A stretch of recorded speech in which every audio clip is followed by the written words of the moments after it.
Bonsoir à tous. Un hashtag peut-il changer la face du monde ? Depuis le 5 octobre 2017, une lame de fond a balayé la planète suite à la révélation d'innombrables agressions sexuelles commises par le producteur hollywoodien Harvey Weinstein.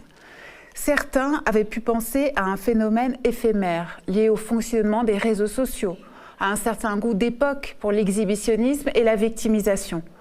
Mais le phénomène s'est installé. Il a suscité des centaines de milliers de témoignages. Il a fait vaciller des puissants. Il a dépoussiéré la question du féminisme et l'a remis au premier plan des préoccupations dans les sociétés occidentales. Vivons-nous un moment historique de la marche vers l'émancipation des femmes ? Quelles traces laisseront le mouvement MeToo et sa déclinaison française Balance ton porc ? Que peut la législation face à des préjugés sexistes encore profondément ancrés ? Que prépare Macron pour les femmes, lui qui a décrété la lutte pour l'égalité des sexes, grande cause du quinquennat? Pour en discuter aujourd'hui autour de moi, en ce 8 mars, journée internationale de la lutte des femmes pour l'égalité des droits, je reçois 4 invités. Tout d'abord, Raphaël Liogier, sociologue et philosophe. Bonsoir. Bonsoir. Vous publiez aujourd'hui même, je crois, Descente au cœur du mal aux éditions Les Liens qui libèrent, un livre bilan consacré au mouvement MeToo. Esther Benbassa, bonsoir. Sénatrice Europe Écologie Les Verts de Paris et universitaire, notamment spécialiste de l'histoire des minorités. Marianne Durano, bonsoir, professeure de philosophie, membre de la revue Limite et auteur de Mon corps ne vous appartient pas aux éditions Albin Michel. Et pour finir, Hugo Bernalicis, député de la France Insoumise. Merci d'être avec nous ce soir. Tout de suite, nous passons à la première séquence de notre débat. Le mouvement MeToo est parti d'Hollywood, il s'est répandu via les réseaux sociaux. Certains lui reprochent de concerner avant tout les CSP+, les classes dominantes, une minorité de femmes.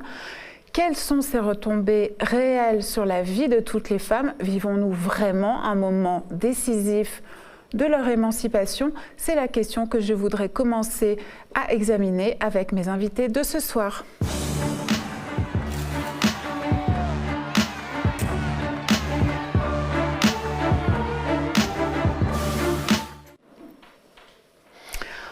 Alors, Raphaël Liogier, je commencerai par vous, parce que vous avez des paroles extrêmement fortes dans ce livre d'intervention, puisque vous allez jusqu'à écrire que le mouvement MeToo signe l'écroulement prochain de l'empire viril et qu'il n'y a jamais eu, je vous cite à nouveau, une insurrection pacifique de cette ampleur en faveur des droits des femmes.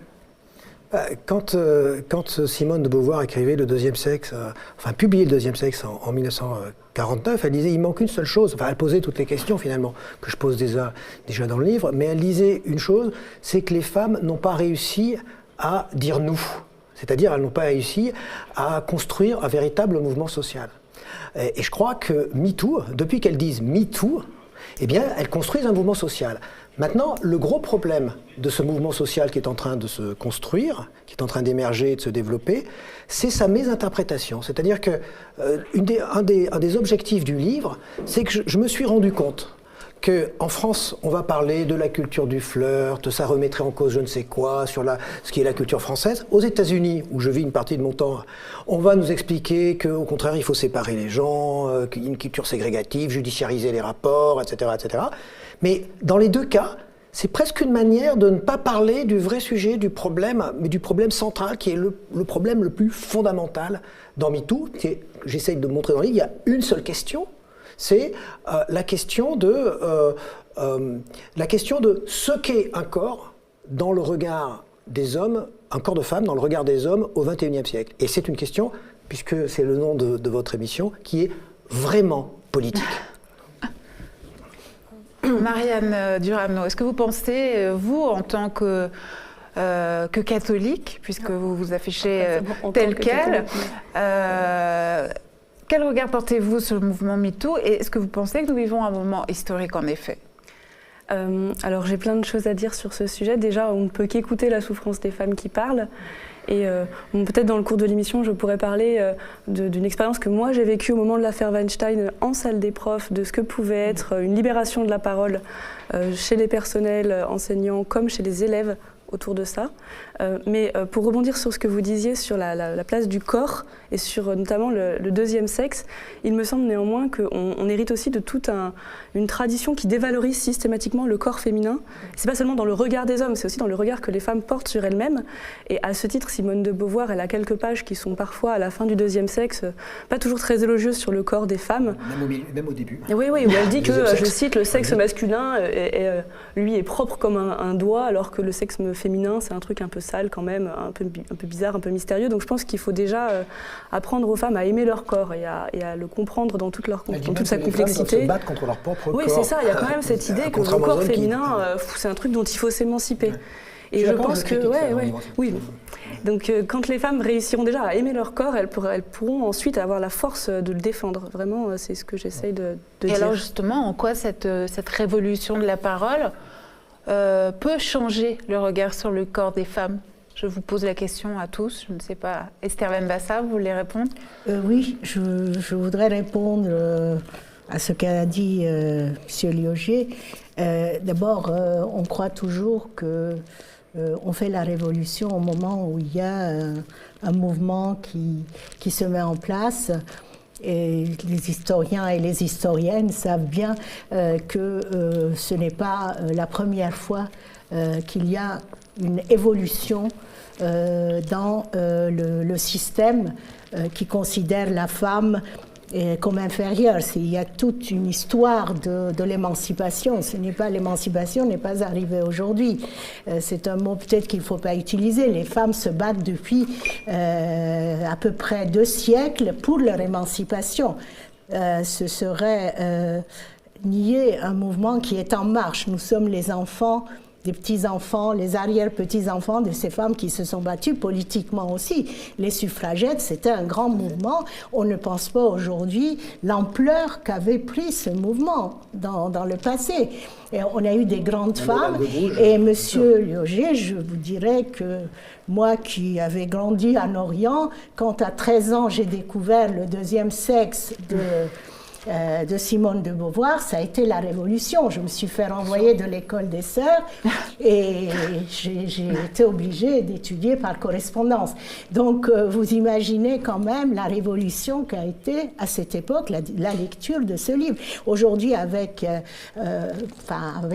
tant d'années, on a l'impression que ce livre a vieilli, mais pour les personnes de cette époque, c'était un livre qui a bouleversé les mentalités. Il y a des failles dans ce livre parce que nous le jugeons avec notre regard d'aujourd'hui. Ah non, mais bien sûr. Et en plus, on ne peut pas... aujourd'hui, c'est vrai que ce mouvement est très intéressant parce que le pouvoir réside dans la parole. La parole est un lieu de pouvoir. Regardez, nous les politiques, les femmes politiques, nous n'avons pas autant de temps de parole. C'est pas qu'on nous dit parlez moins, on nous laisse pas parler, on nous coupe la parole. Mais alors on va consacrer un long moment de l'émission au statut des femmes en politique. Non, mais la parole est un lieu de pouvoir, c'est pas seulement en politique. C'est le lieu de pouvoir par excellence. Mais alors, vous, Esther Benbassa, quel regard vous avez porté sur ces vagues de témoignages qui ont déferlé à travers le monde? D'abord, j'ai été très touchée personnellement. Je me suis dit, voilà, la parole se libère. Donc la parole, c'est pour ça que j'ai parlé du lieu de pouvoir. La parole s'est libérée là. C'est un pas en avant extraordinaire. Ce n'est pas seulement la dénonciation du sexisme, des violences sexuelles, etc. C'est aussi, les femmes ont pris leur destin en main en disant, voilà, on nous fait violence, on ne va plus accepter ça. Cette avancée est un pas en avant, mais en même temps, ne tombons pas dans le sensationnalisme. Parce que il y a quand même une glamourisation de tout ça qui m'interpelle. Je me dis, bon, est-ce que les femmes qui habitent des banlieues ou des femmes, des employées, des ouvrières, etc., sont touchées par ce mouvement? Je me pose la question. Aujourd'hui, j'étais à la manifestation des femmes, j'en ai vu peu. Je me suis dit, est-ce que ce n'est pas de nouveau ce côté paillettes, etc., parce que c'est parti quand même du monde du cinéma, donc du monde des paillettes. Et en France, on a ces belles photos de femmes dans les journaux qui disent, voilà, on soutient ce mouvement. Je suis très contente. Tous les moyens sont bons pour soutenir ce mouvement. Mais il ne faut pas qu'on tombe. Oui, voilà. Alors, nous allons voir tout de suite à l'écran un sondage qui montre en effet que pour une majorité de Français, ces mouvements, MeToo et Balance ton porc, n'ont pas nécessairement un impact décisif pour combattre les violences sexuelles, notamment chez les hommes. C'est un sentiment partagé. Seulement 43% estiment que ces mouvements sont utiles pour libérer la parole des femmes. Qu'est-ce que vous en pensez tous? Est-ce que vous pensez que ça peut, Hugo Bernalicis par exemple, est-ce que vous pensez que ça peut refluer? Est-ce que vous pensez que ce mouvement peut passer, peut retomber, ou que vraiment un coin a tout de même été enfoncé? Sur l'aspect particulier de la mobilisation sur les réseaux sociaux, je pense que c'est le propre des réseaux sociaux que de retomber et d'être dans quelque chose d'assez immédiat et sur un temps très court. Ce que je vois, c'est que cette mobilisation, elle a de l'écho parce que aujourd'hui, on a, comment je vais dire ça, dans la parole, l'égalité entre les femmes et les hommes.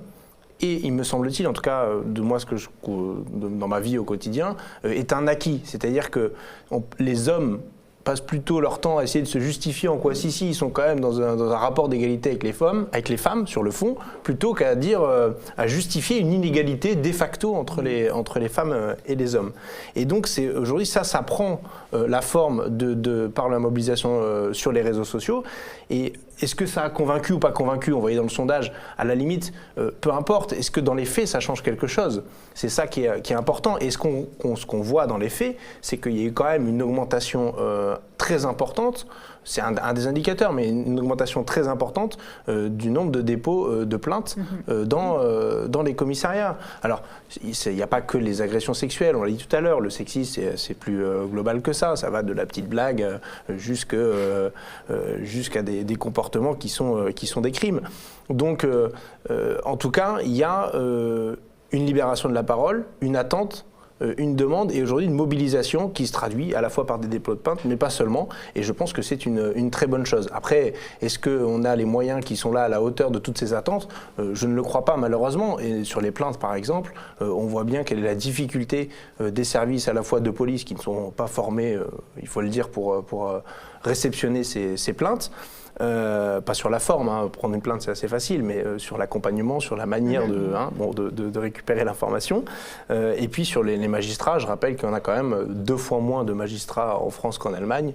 Donc dites-vous bien que comme ils sont déjà surchargés, le temps judiciaire dans tout ça, voilà, on n'est pas dans l'instantanéité des réseaux sociaux. Je voulais juste ajouter, pour rebondir à ce que vous disiez, Esther Benbassa, que la révolution, elle n'est pas d'abord politique ou médiatique, je crois qu'elle est d'abord intime. Tout comme la parole, c'est pas d'abord un lieu de pouvoir ou d'expression publique, mais c'est aussi le fait de se dire à soi-même et de s'avouer à soi-même, oui, ce comportement n'était pas normal. Et ce qui est intéressant dans Balance ton porc, c'est qu'on sort du domaine du viol et de l'agression violente. Parce qu'évidemment, si quelqu'un nous plaque contre un mur, on se dit c'est pas normal. Pour se dire finalement, le harcèlement sexuel, ça commence aux bises un peu tendancieuses, aux mains un peu sur la cuisse, aux blagues pas drôles.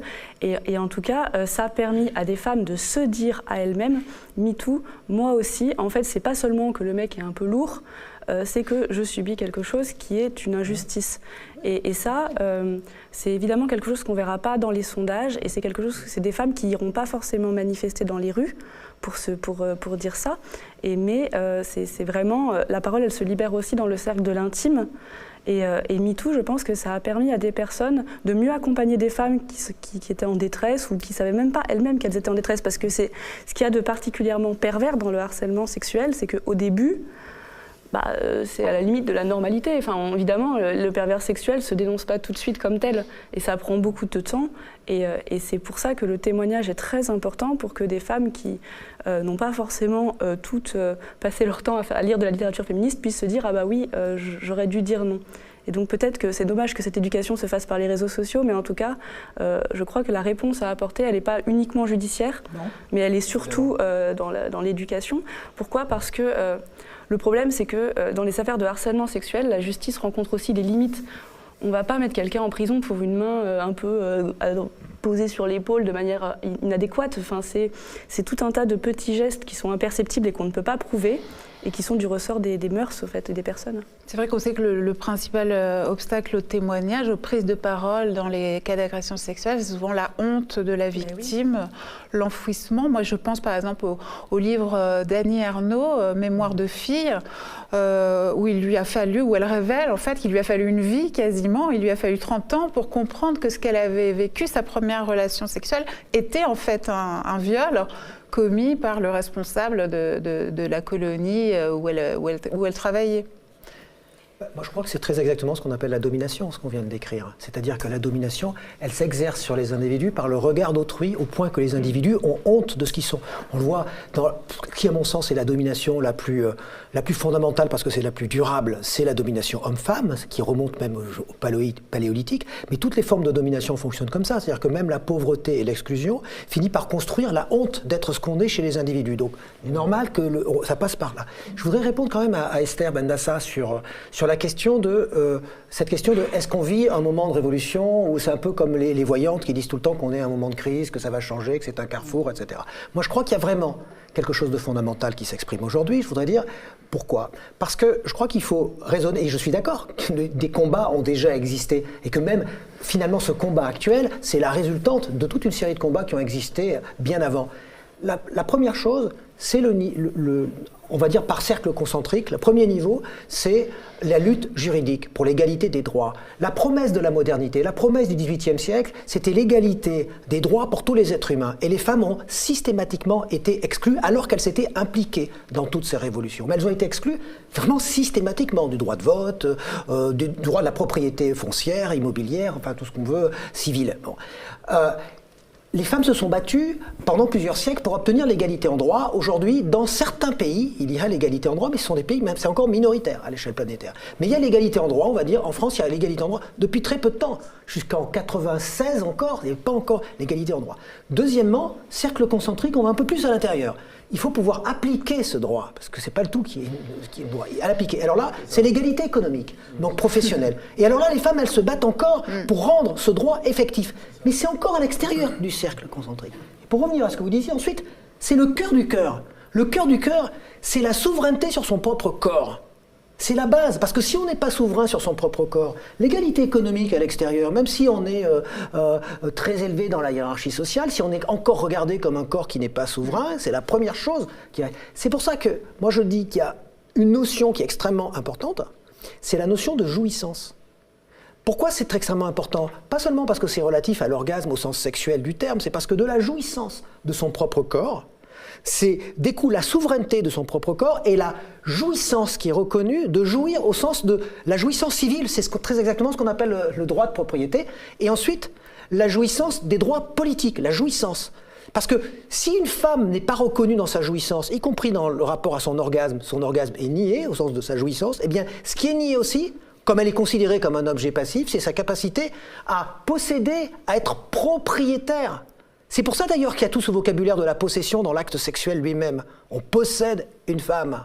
Et c'est ça le donjuanisme, c'est ça Weinstein. Et pour la première fois, des femmes osent prendre la parole sur ce sujet, c'est-à-dire sur ce truc qui a l'air d'être infime. Et qu'est-ce qu'on fait ? On parle d'autre chose dans les médias. Juste, on parle d'autre chose depuis à peu près 6 mois. C'est ça, moi, que je trouvais... voilà, juste ce que je veux dire. Et vous parlez de quel type de diversion ? On parle de choses, on va nous expliquer que le sujet, par exemple, je prends un exemple, c'est comme le disait Esther Benbassa, j'ai souvent été dans le collimateur relativement à l'islam, à ces choses-là. En novembre, en novembre, je suis invité d'un seul coup avec l'affaire Tariq Ramadan, entre guillemets, à toute une série d'émissions. Alors j'y vais, et immédiatement, je pensais qu'on allait parler de harcèlement sexuel, bon, parce qu'il y avait la suspicion, etc. Non, on a parlé d'islamisme, on a parlé même de terrorisme. Je me souviens avec Philippe Val dans une émission qui me disait « Mais vous n'avez pas vécu le risque du terrorisme ?» Je me dis « Quel rapport ?» Mais vraiment, quel rapport? C'est-à-dire, en gros, moi qui suis universitaire, qui suis enseignant. Avec Philippe Val, ça peut arriver très vite. Hein. Voilà. Moi qui suis universitaire, comme Esther Benmassa d'ailleurs aussi, j'ai dit que c'est juste un hors-sujet. C'est hors-sujet. Esther Benmassa, vous vouliez vous exprimer? Oui. Enfin, d'abord, je suis tout à fait d'accord, mais on peut c'est impossible de ne pas être d'accord. Mais il y a aussi derrière la déconstruction du machisme à faire. On peut toujours se dire, oui, mon corps m'appartient, c'est pas une nouvelle phrase, hein, on l'entend depuis des décennies.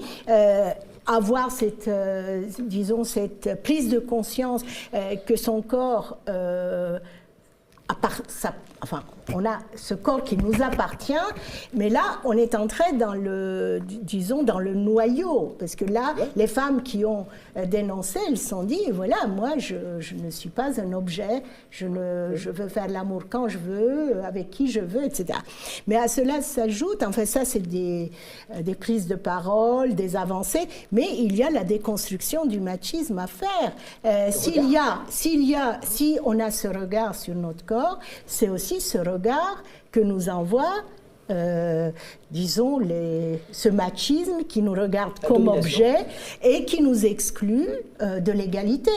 C'est pour ça que je dis c'est bien tout ce qui se passe, mais si on ne déconstruit pas le machisme et qu'on n'avance pas dans l'égalité des droits, on est 50% de la population mondiale, nous n'avons pas 50% des postes, 50% des... Mais oui, c'est une réalité. S'il y a cette domination prédatrice, c'est aussi qu'il y a une supériorité sociale des hommes. Aussi, même lorsqu'on est ouvrier qualifié, donc les femmes n'ont pas les mêmes, ne sont pas au même stade, la même chose au Parlement, la même chose à l'université. Voyons, au grade de professeur, il n'y a que 10% de femmes, et pourtant... elles sont à peu près 50% partout. Donc, plus on s'élève, moins il y a de femmes. Donc, tout ça fait que nous sommes minorés dans notre propre regard aussi. Voilà, je ne pense pas que s'il n'y a pas un travail sur l'éducation, l'accompagnement et l'information et l'égalité des salaires et des droits, on n'est pas encore à l'égalité des droits. Bien sûr que non. Alors, un dernier mot, Marianne Durano, et puis on va passer à la seconde séquence de cette émission. Parce que, vous dites « mon corps m'appartient » et juste après, vous dites « on n'est pas un objet ». Pour les hommes. Et justement, je voulais juste rebondir sur ce slogan « Mon corps m'appartient ». On est vu comme un Oui, justement, objet, ce qu'on est, ce que nous ne sommes pas, on est bien d'accord. Mais en fait, le problème, c'est que quand on dit « mon corps m'appartient », on regarde déjà notre corps comme un objet qui nous appartiendrait. Et en fait, juste, c'est une mauvaise traduction du slogan américain qui disait, pardonnez mon anglais, « Our bodies ourselves », soit notre corps, c'est nous-mêmes. Et ça, je crois que ça fait 50 ans que... c'est pas l'avoir, c'est l'être. Voilà, c'est ce que je suis. C'est pas un bien dont je dispose, que je peux prêter, que je peux... du coup remplir des contrats comme ce qu'on voulait pour dire que oui, je consens à faire l'amour avec tel homme, à lui prêter mon corps dans telle condition, dans telle position. Enfin non, justement, il faut arrêter de voir le corps comme quelque chose qu'on possède. C'est pour ça que bon, l'idée du lien entre jouissance de son corps et jouissance de la propriété me semble très pertinent. Néanmoins, je crois qu'il faut arrêter de voir son corps comme quelque chose dont on est propriétaire. Voilà. Alors l'heure est venue maintenant de passer à la seconde séquence de l'émission. Nous allons maintenant examiner les mesures prévues par le gouvernement Édouard Philippe et Emmanuel Macron pour faire face à la vague MeToo.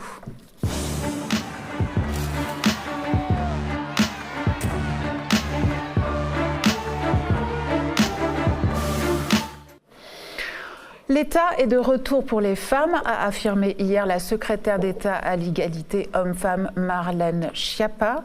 Une cinquantaine de mesures ont ainsi été annoncées lors d'un comité interministériel présidé aujourd'hui par Édouard Philippe. J'accueille immédiatement Irving Madji du Média afin de faire un point sur les mesures qui se profilent. Ouais, bonsoir Aude, bonsoir à tous. Donc, comme l'a bien dit Aude, on va maintenant s'intéresser à l'action gouvernementale. Le 25 novembre 2017, Emmanuel Macron, si vous vous en souvenez, avait donné un discours à l'occasion de la journée contre les violences faites aux femmes. Il y décrivait ce sujet comme étant la grande cause du quinquennat. Pour cela, je me suis en effet engagé à ce que la cause du quinquennat soit celle de l'égalité entre les femmes et les hommes. Et le premier pilier de cette cause, c'est bien la lutte pour l'élimination complète des violences faites aux femmes. Donc, comme vous le voyez, et sans la moindre équivoque, la lutte contre les violences est bien la priorité du président de la République. Et le gouvernement s'évertuera à mettre tous les moyens de son côté en augmentant le budget du secrétariat d'État, comme le montre ce second extrait. Le budget alloué à la secrétaire d'État en charge de l'égalité entre les femmes et les hommes sera donc augmenté en 2018 et atteindra son plus haut niveau jusqu'à présent. Au sein de ce budget, les crédits attribués à la lutte contre les violences faites aux femmes sont d'ores et déjà en hausse de 13%. Il sera sanctuarisé sur toute la durée du quinquennat. Alors non seulement ce budget sera augmenté, mais en plus il sera sanctuarisé. Ce qui veut dire qu'il sera interdit à l'avenir de le diminuer. Doit-on espérer donc qu'il sera exempt de cures d'austérité? Ça, seul l'avenir pourra nous le dire. On sait aussi que le secrétariat d'État ne devrait pas être le seul organe du gouvernement à être sollicité, puisque les fonds interministériels devraient être eux aussi augmentés. On l'écoute. Nous allons donc entreprendre une action résolue fondée sur 3 priorités. La première, l'éducation et le combat culturel en faveur de l'égalité. La deuxième, celle qui consiste à mieux accompagner les victimes. Et la troisième, celle de renforcer l'arsenal répressif. Voilà, donc les 3 piliers de la lutte contre les violences faites aux femmes selon le président. Donc si on récapitule, l'éducation, l'accompagnement des victimes et l'appareil répressif constituent les éléments centraux de son projet. Bon, c'est un discours plein de bons mots, de grands principes, avec des expressions très fortes qu'il a dit hors des extraits comme « la honte doit changer de camp » ou « il faut changer les mentalités ». Mais qu'en est-il dans les faits ? Est-ce que le projet de loi est à la hauteur des propos tenus par le président de la République? Marlène Schiappa a, depuis lors, décliné les grandes lignes de son projet consacré à la lutte contre les violences. Les 3 axes qui nous a semblé importants et qui furent évoqués sont l'instauration d'un délit d'outrage sexiste, l'allongement de 10 ans de la prescription pour les faits de viol qui passe ainsi à 30 ans, et enfin l'âge du non-consentement fixé à 15 ans. Bon, là, ça fait beaucoup d'informations. Néanmoins, plusieurs incohérences et questions subsistent selon moi. Tout d'abord, pourquoi un secrétariat d'État et non pas un ministère, comme c'était promis par ailleurs? Ensuite, pourquoi un budget si faible? Alors, si on peut se mettre d'accord sur l'idée qu'il y a bien une augmentation, 420 millions d'euros sont prévus pour le budget interministériel, dont 30 millions pour le seul secrétariat d'État, et 15% de ce budget seulement et sont mis à la disposition de la lutte contre les violences. Donc, en vertu des ambitions affichées, ça peut paraître un peu mince. Autre point, le délit d'outrage sexiste, quant à lui, pose quand même quelques soucis, à commencer par comment former les policiers à la reconnaissance du dit outrage. C'est quand même un peu étrange. Et quelle utilité cela pourrait-il bien avoir, sachant que la plupart des actes d'agression et d'harcèlement ont lieu au sein de la sphère privée, soit donc au travail ou au sein du domicile. Et enfin, comment établir un vrai plan interministériel alors que, par exemple, les CHSCT, comités d'hygiène et de sécurité, qui assurent la protection et la sécurité des salariés dans une entreprise, sont censés être supprimés. Ou encore, que seul un référent égalité est prévu pour les établissements scolaires. On ne sait pas bien quel sera son rôle.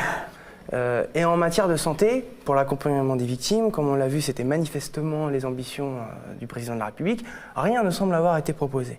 Alors en fin de compte, peut-on affirmer que les réformes promises manquent d'ambition?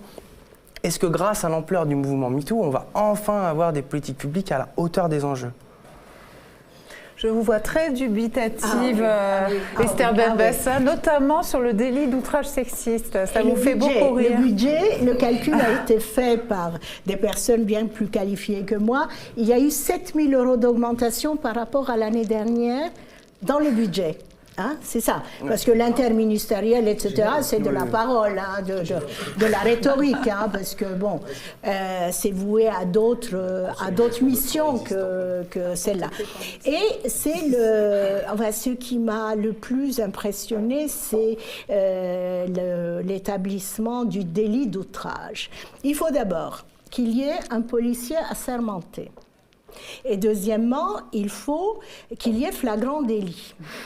D'accord, le contrevenant devrait être attrapé en flagrant délit.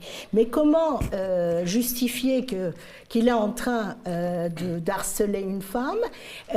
Ça peut être son frère, son cousin qui rigole, son amoureux qui lui met le bras autour du cou. Il faut qu'il y ait une culpabilité irréfutable. Alors, attendez, et après, elle nous dit aujourd'hui, Mme Schiappa, aux questions au gouvernement, mais c'est une mesure pédagogique. Non, mais attendez, franchement, c'est de la posture, quoi. Et en plus, vous avez parlé du secrétariat et du ministère. C'est bien malheureux qu'il n'y ait pas un ministère de l'égalité. Et pas un secrétariat d'État. Oui, je veux bien réagir parce que effectivement, ces mesures me semblent être des mesures qui sont des mesures en tout cas très extérieures, qui ne s'attaquent pas au fond du problème. Parce que dans le discours d'Emmanuel Macron, alors en dehors du budget, on va laisser de côté le budget. Enfin, non, c'est très important bien sûr, le budget. Bien sûr, mais comme ça a été dit, je ne veux pas rajouter des commentaires. Les associations d'appel n'ont plus d'argent pour répondre. Je suis tout à fait d'accord, bien sûr. Mais en dehors du budget, sur quoi pourrait-on agir? Sur la pédagogie, puisqu'elle parle de pédagogie. Donc, quid des programmes scolaires? Quid du rapport à l'éducation? Un référent, comment on appelle ça?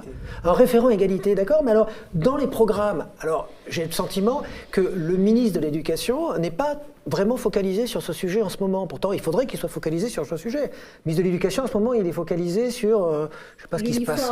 L'uniforme, sur toute une série de choses, bon, qui sont pas vraiment. Il y a une question, il y a une sorte de. Et puis il y a une sorte il y a un rapport sur la laïcité, l'école serait, je ne sais plus quoi. Il y a vraiment toute une série de choses qui sont en train de se dire aujourd'hui, qui sont, me semblent assez fausses d'ailleurs. Mais l'éducation, puisque le changement de regard, ça commence, le machisme, il commence dans la cour d'école. C'est là où ça commence. Donc, qu'est-ce qu'on nous propose en termes de programme? Moi, je ne vois rien en termes de programme spécifique. Mais est-ce qu'une législation peut agir justement sur ces représentations? Mais c'est pas une législation, sur justement. les représentations de la femme. Justement, voilà, c'est l'éducation au regard, c'est l'esprit critique, c'est apprendre à penser, c'est faire toute une série de choses dès l'enfance, mais c'est pas avec des lois qui vont judiciariser lorsque c'est trop tard, lorsque le regard est déjà transformé. Enfin, le abécédaire de Mme Najat Belkacem, quand même, a mis en rogne la moitié de la France et c'était très utile. Moi, je trouvais que c'était une très bonne mesure. Oui. Sincèrement, je trouvais que c'était une très bonne mesure.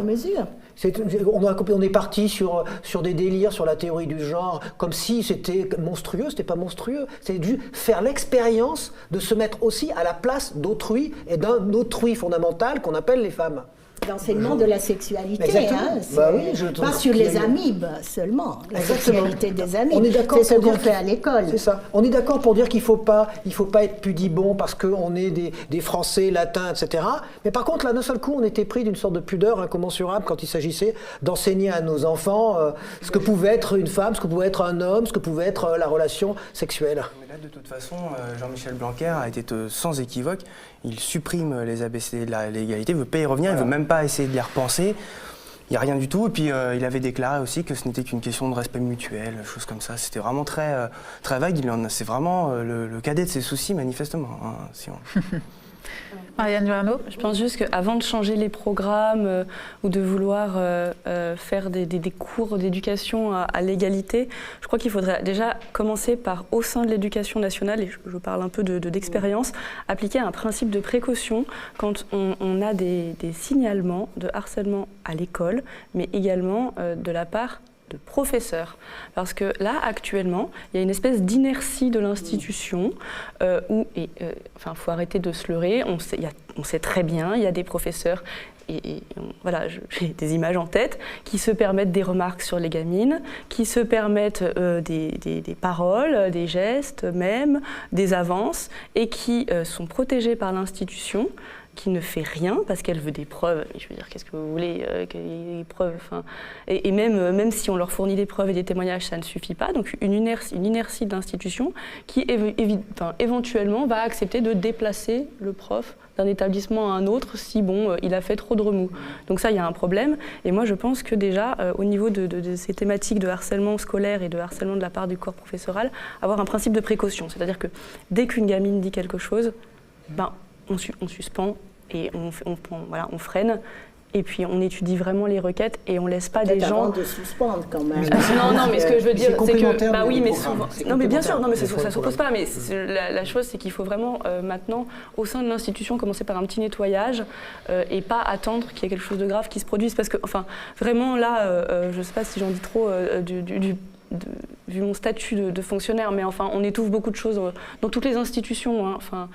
Dès qu'il y a une institution, qu'elle soit universitaire, qu'elle soit nationale, religieuse, c'est la tendance de l'institution, c'est l'inertie, c'est normal. Et déjà, commencer par là, avant d'essayer de responsabiliser les enfants, commencer par responsabiliser les adultes qui les encadrent. Ça commence dès le début quand même, excusez-moi. Regardez en Norvège, les livres scolaires montrent très jeunes aux enfants ce qu'est le corps, ce qu'est la sexualité, l'homosexualité, bien sûr, pas aux élèves de CM1, mais franchement, les deux vont ensemble. Bien sûr. Parce que les enfants deviendront peut-être des futurs enseignants. Et puis même les enseignants, s'ils doivent enseigner ça, eux-mêmes vont avoir un regard critique sur l'attitude qu'ils peuvent avoir aussi. Il faut les former, il faut les former. Il faut les former, mais bon, on ne vous a pas entendu à ce sujet, Hugo Bernalicis. Qu'est-ce que vous pensez des mesures proposées actuellement par le gouvernement Macron? Est-ce qu'elles vous paraissent en mesure de faire progresser la question?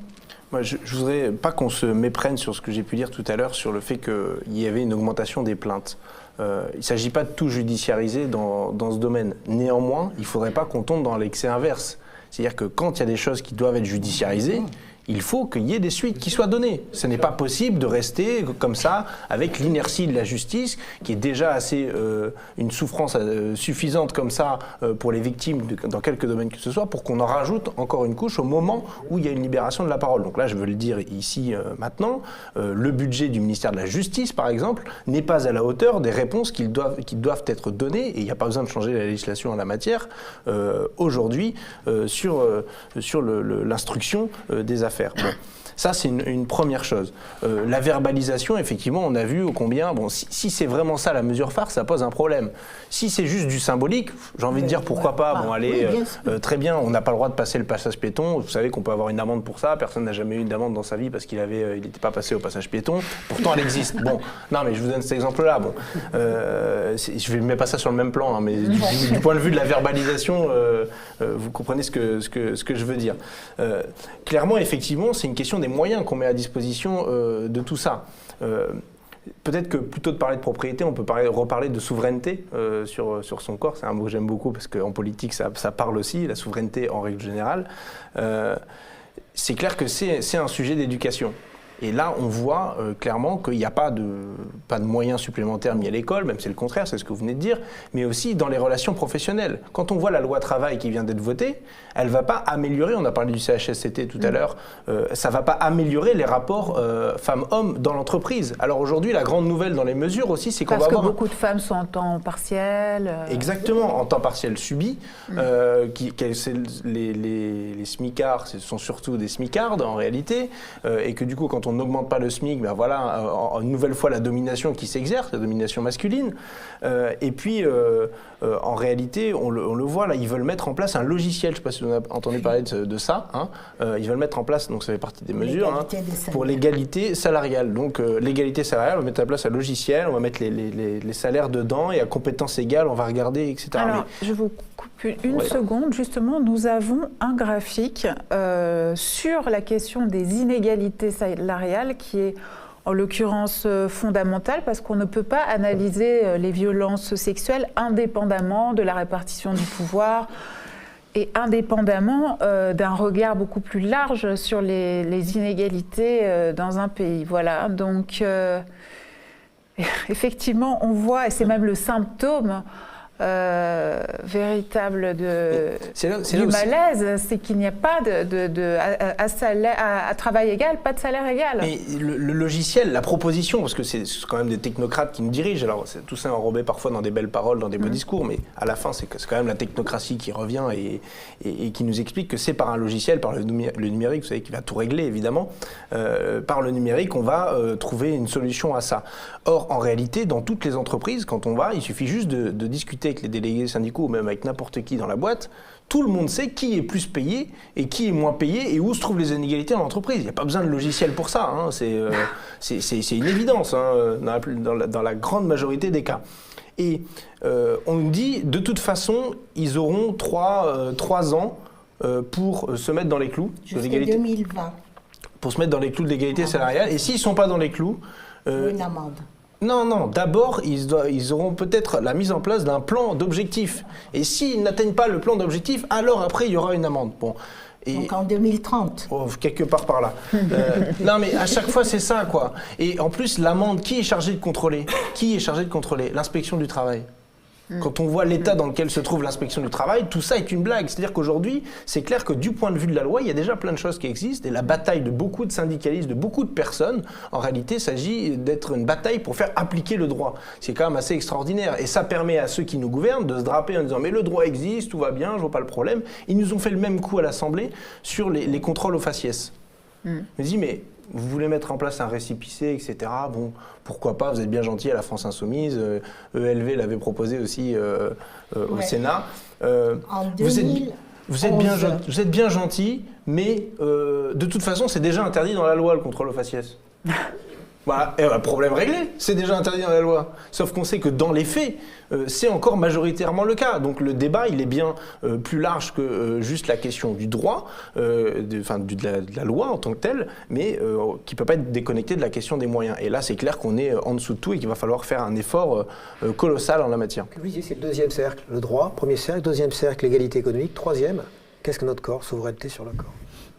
Regarde. Alors, on va tout de suite passer à la troisième partie de cette émission, un dossier particulièrement épineux, un cas d'école, une illustration de tout ce dont on vient de parler, puisqu'il s'agit de la place des femmes en politique.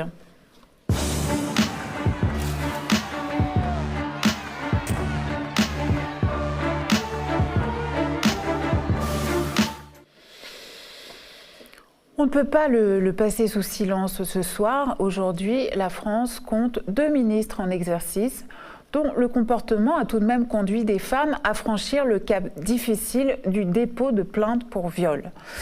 Gérald Darmanin, ovationné à l'Assemblée nationale, et Nicolas Hulot, qui a déposé cette semaine une plainte en diffamation contre le magazine Hebdo. Tous deux bénéficient évidemment de la présomption d'innocence, mais avant ces deux affaires, il y avait eu bien sûr l'affaire Baupin, ex-député Europe Écologie Les Verts, accusé de harcèlement et d'agression sexuelle. Je n'évoquerai même pas, je ne m'attarderai pas sur l'affaire DSK. Et puis, bien sûr, aussi l'ex-président du mouvement des jeunesses socialistes, confronté à de nombreux témoignages l'accusant de harcèlement sexuel. Alors, que se passe-t-il dans le milieu politique ? Je vous pose la question, Esther Benbassa. Je sais que c'est un sujet, bien sûr, sur lequel, compte tenu de la durée de votre parcours politique, vous avez un regard. Non, moi je suis vieille en âge, mais je suis jeune en politique, puisque j'ai commencé qu'en 2011, donc je n'ai pas eu à traverser tous les obstacles. Je suis venue de l'université et quelque part, entre guillemets, j'ai été choisie. Bon, donc ça a été plus facile pour moi. En revanche, s'il y a violence sexuelle et sexiste dans un parti comme ELV qui normalement était paritaire, ça veut dire qu'il y a un long travail à faire, puisque l'affaire Baupin est quand même une des premières affaires déclarées comme ça en politique. Et ça montre que ce n'est pas seulement la parité qui règle le problème, parce qu'il y a un problème dans le sens où les partis même dans les partis politiques paritaires, le pouvoir ne peut être que masculin. Et qu'on doit se plier à ce pouvoir masculin pour avancer. Alors, c'est les hommes qui pensent comme ça, les politiciens eux-mêmes. Et en plus, allons plus loin, il y a un travail à faire dans les partis, mais aussi en politique. Regardez, peut-être à l'Assemblée, on est plus égalitaire, entre guillemets, en nombre de femmes et d'hommes. Et c'est dans ce sens. Ça va mieux, ça va mieux. Mais au Sénat, on n'est que 29%. Et on voit combien il est difficile de faire de la politique en étant femme. Je ne vais pas vous dire qu'on est harcelé, c'est plutôt les collaboratrices qui sont plus sujettes à l'harcèlement, parce qu'elles sont plus précaires, etc. Mais il y a quelque chose d'essentiel dans la politique qui ne laisse pas de place aux femmes. Vous levez la main pour parler, on ne vous voit pas. Quand vous parlez, on se moque. Dans les travées du Sénat, de l'hémicycle, les gens, ils bavardent entre eux comme s'ils étaient dans un club privé, quand c'est une femme qui parle. Bon, moi, je suis un vieux prof, donc je leur dis, on n'est pas en cours de récréation, ils s'arrêtent. Mais c'est tout le temps ça. Quand on doit faire un rapport, il faut toujours nous donner un homme, peut-être, parce que ça serait mieux à côté, parce que nous, on n'est pas très capables. Ou de notre côté, je vais finir là-dessus, il y a le paternalisme. Alors, il y a ce paternalisme qui fait qu'on donne aux filles obéissantes un peu de place, mais très peu. Et puis il y a, et vraiment c'est ce qui est choquant, il y a un manque de solidarité entre les femmes. Il y a les femmes qui acceptent ce paternalisme pour monter les échelons politiques, pour avoir des places, des honneurs, etc. Donc il y a une complicité multifacette qui fait qu'on est des éternels enfants quand on est politique, même quand on est une grande gueule. Alors, on dit que les Clémentine Autain, donc une députée de votre groupe, dit que les micros de l'Assemblée nationale sont réglés sur les voix d'hommes. Bah oui, c'est vrai. Mais c'est vrai. Vous confirmez? Ah si. Faudrait que je vérifie, mais je pense que ça doit être plutôt vrai, effectivement, parce que forcément, en fonction du timbre de la voix, on ne fait pas le même réglage micro pour que le son soit net, donc ça ne m'étonnerait pas. Après, j'ai vu des hommes qu'on n'entend pas dans l'Assemblée nationale aussi, alors je ne sais pas trop avoir un avis. Raphaël Léger, vous vouliez commenter. Je pense qu'il y a deux sujets, en fait, là, il me semble. Ils se rejoignent, clairement ils se rejoignent, mais il y a quand même deux sujets. Il y a le sujet qui a été évoqué, vous évoquiez à l'origine, qui est le harcèlement, voire le viol dans le contexte du pouvoir politique, et des gens qui sont détenteurs de ce pouvoir politique. Et puis, il y a une forme de condescendance qui est dans les mœurs, dans le rapport des femmes qui accèdent à certains pouvoirs, qui ont besoin de négocier, de travailler plus, de faire plus, etc. Moi, je voudrais m'adresser au premier problème, le problème du pouvoir et de ce qui... Depuis le néolithique tardif, et en fait jusqu'à nos jours, les femmes ont été progressivement transformées en capital exploitable sexuellement et en termes aussi de force de travail. Pourquoi aussi? Parce qu'elles étaient synonymes d'accumulation de prestige. Ce que j'appelle le capitalisme sexuel. On capitalise le corps des femmes, c'est ce que Marshall Saline, un anthropologue assez célèbre, a montré, et que cette capitalisation du corps des femmes, ça permet d'accumuler du prestige, d'où une sorte de compétition. Plus on a de pouvoir, plus on est capable d'entretenir un nombre important de femmes. Alors ensuite, quand il n'y a plus le fait d'être avec plusieurs femmes officiellement, eh bien on a le rapport au nombre de maîtresses. Et donc on a eu cette survivance, on le voit dans un certain nombre de professions, par exemple, et qui vont devenir des mythes, pas forcément vrais, mais qui vont devenir des structures mythiques. Le chef de service avec les infirmières, femmes, chef de service, le pilote avec les hôtesses, etc. Alors quand on est au sommet de la hiérarchie en termes de prestige politique, parce que les gens qui font de la politique, ils peuvent avoir deux raisons fondamentales. En démocratie, il y a soit le service public, l'intérêt général, et puis il ne faut pas se le cacher, il y a l'aspect prestige. Avoir une grosse voiture, avoir quelqu'un qui est là, se mesurer. Eh bien, une manière que les hommes ont de se mesurer en dehors des grosses voitures, des grosses montres, des Ferrari, de fait de donner des ordres, c'est aussi les femmes.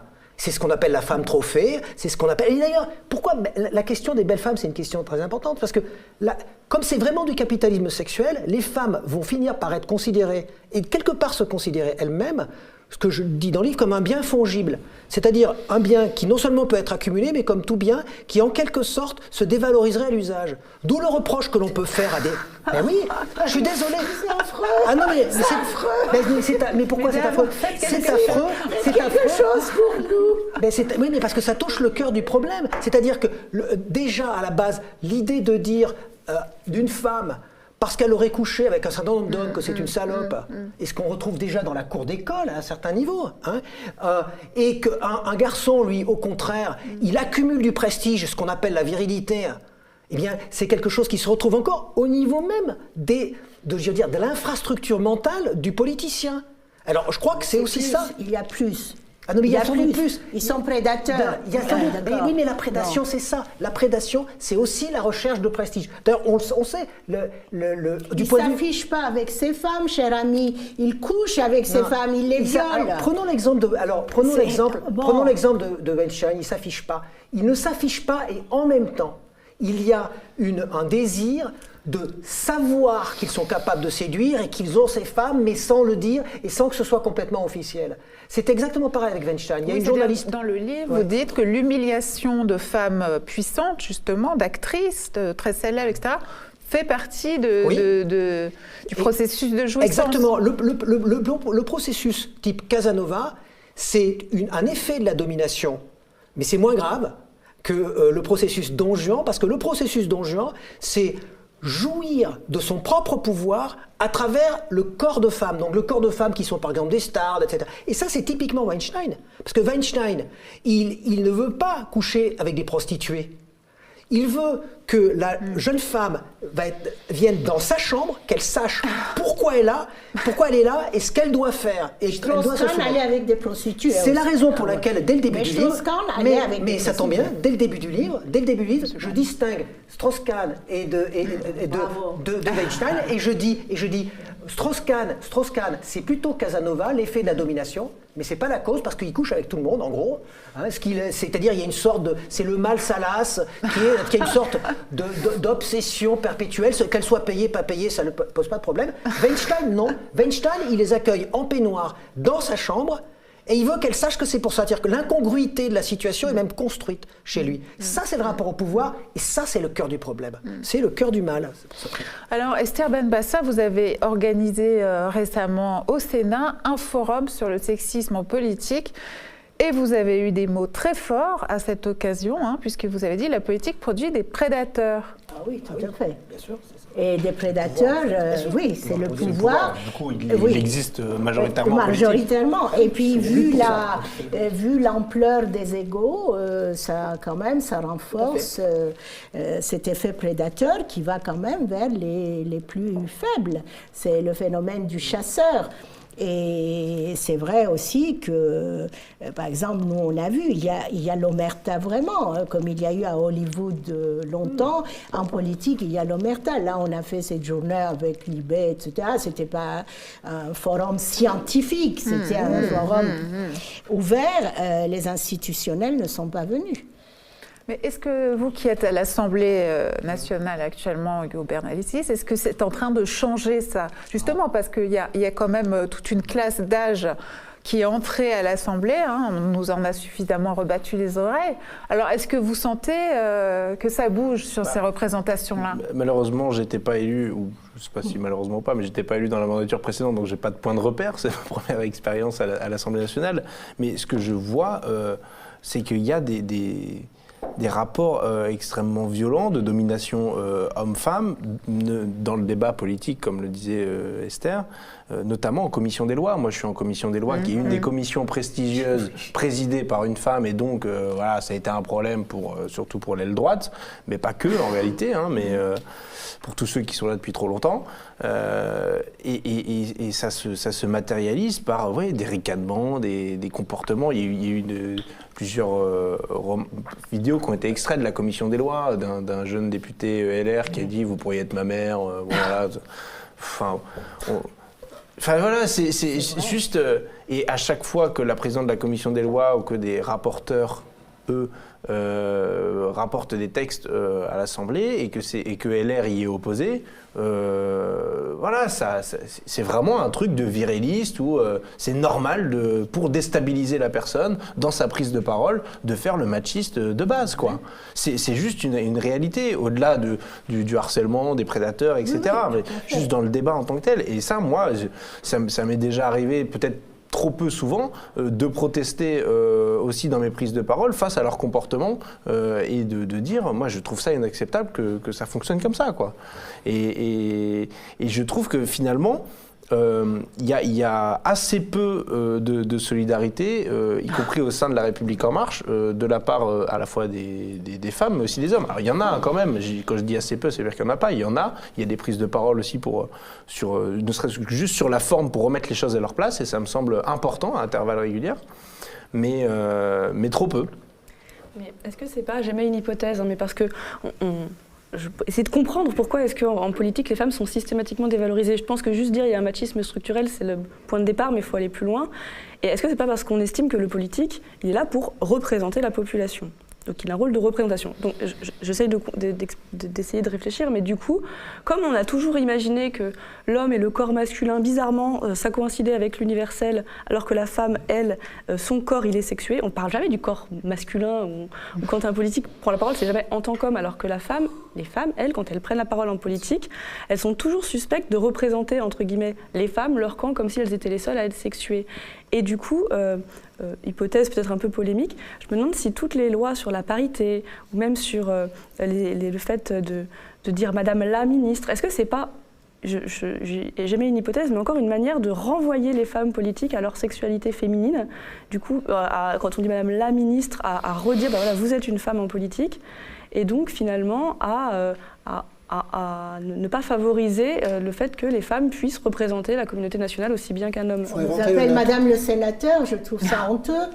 Non mais je suis Madame et le en même temps. Il y a... Mais le, justement, c'est parce que c'est une fonction qui n'est pas sexuelle. Alors là, Esther Benbassa vous répond. Je suis d'accord avec, enfin ça rentre dans l'imaginaire tout ça. Mais pour des hommes, les femmes ne sont pas capables de faire la politique. C'est une affaire d'hommes, c'est entre nous. Ils se mettent ensemble, entre hommes. Regardez, on voit ça, et aujourd'hui, ici, je suis contente, on est au-delà de la parité. 3 femmes, 2 hommes. Absolument. Merci. Faites attention, nous sommes majoritaires. Bon, mais regardez dans les débats à la télé, par exemple, je ne sais pas, quand il y a un débat intellectuel où il faut un expert, ou une experte, il y a toujours des experts et une femme qui n'arrive, la pauvre, jamais à prendre la barre parce qu'il faut qu'elle crie et après elle passe pour hystérique. Bon, d'accord, la femme ne peut pas penser non plus et ne peut pas faire de la politique. Mais non, mais sur la parité, c'est juste que moi, par exemple, les rares fois où j'ai été invitée, très rarement, mais il y a toujours cette espèce de suspicion de se dire est-ce que je ne suis pas invitée parce que je suis une femme, parce qu'il faut bien faire la parité. Jamais la question. Et du coup, peut-être parce que vous avez moins de défauts de légitimité que moi, mais se dire est-ce que toujours mettre l'accent sur la féminité de la personne qui intervient et non pas sur sa compétence politique ou son expertise, est-ce que c'est pas la renvoyer justement à cette sexualité féminine qui est toujours spécifique alors que l'homme, lui, il n'a pas à se justifier de son corps d'homme. Ce que vous êtes en train de poser comme question, c'est la question de la légitimité des quotas. Oui, c'est ça. Mais moi je pense que les quotas sont légitimes pour une raison. Pour une raison, en toute hypothèse, c'est la question de la transition. C'est-à-dire quand le regard n'est pas encore habitué, eh bien quelque part il faut éduquer le regard. Et pour éduquer le regard, on a besoin positive. Exactement. Voilà. Et je pense que c'est la transition, c'est la question de la transition, dans un sens que.